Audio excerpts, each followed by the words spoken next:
Hey there, my name is Laurence and I am a doctor of physical therapy here in New York City, as well as a Pilates and barre instructor. And this is the right way with Well+Good. So today we are going to be showing you the right way to do a bird dog, which is awesome for full body mobility and stability. So I'm going to start off by showing you the most common mistakes that I see when people are performing a bird dog. One of the mistakes that I see people do when performing the bird dog is hyperextending into their backs as they're extending their legs and arms out into space. This puts more strain onto the lumbar vertebrae, which can cause low back pain. Another mistake that I see a lot of people do is leaning too far onto that supporting side.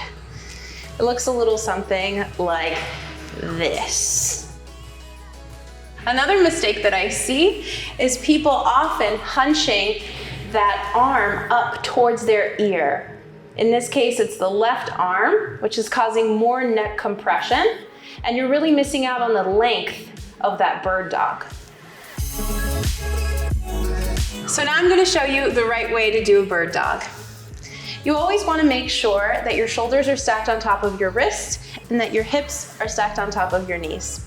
From here, as you extend the leg back into space, you're thinking about drawing the belly button in towards the spine and not letting your low back arch. You're reaching your fingertips towards the opposite side of the room, and you're resisting the urge to sit into that supporting leg.